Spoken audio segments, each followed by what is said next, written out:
Hello, Radhe Radhe, जय श्री कृष्णा। आज मैं आप सबके लिए बहुत ही सुंदर विवाह में मंडप छाजन और कलश कोटने का गीत लेकर आई हूँ। आप लोगों को सुनकर जैसा भी लगे कमेंट करके ज़रूर बताना और मेरे इस गीत को खूब ढेर सारा प्यार दुलार और आशीर्वाद देना। गीत पसंद आए तो लाइक करना और ज़्यादा से ज़्यादा शेयर करना। चैनल पर पहली बार आए हो तो चैनल को सब्सक्राइब करना।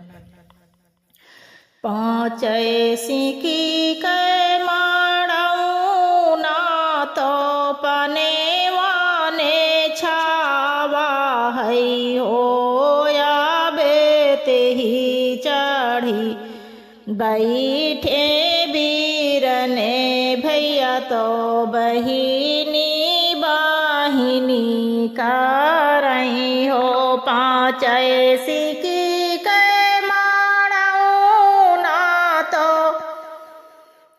पने वाने छावा है हो या बेते ही चढ़ी बैठे बीरने भैया बहिनी बाहिनी करई हो। आबे बिना हो बहिनी माड़ो सुने कलश के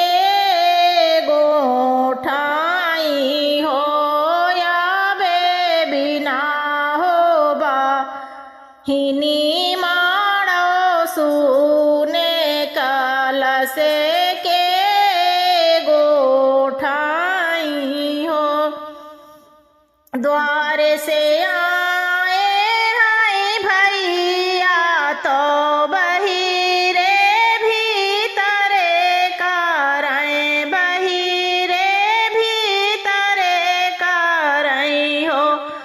धनायावतिया हैं बहिनी हमारे गर्भ जीनी बोली हो। धनायावतिया हैं ननदी तो हारे गर्भ जीनी बोली हो। आवो ननदी दुलारी तो भैया कै पियारी तो भैया कै पियारी हो।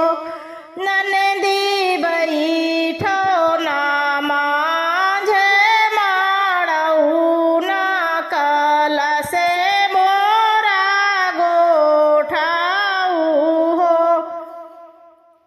आवो ननदी दुलारी तो भैया कै पियारी तो भैया कै पियारी हो। ननदी बैठा ना माझे माड़ऊ ना कलश मोरा गोठाऊ हो। ननदी बैठो ना माझे माड़ऊ ना कलश मोरा गोठाऊ हो। बोली तो मोरी भौजी बोलियो बहुते मीठे बोलियो हो। भौजी का देबू कलसा कई गोठाई तबाई कलश गोठे बाई हो। भौजी का देबू कलसा कई गोठाई तबाई कलश गोठे बाई हो। लई ले त्यू गैया कै गोबरायो अच्छा तेरा गावायो अच्छा तेरा गाव। तू कलश सजावाऊ हो। ननदी दई देबै बीरे ना तो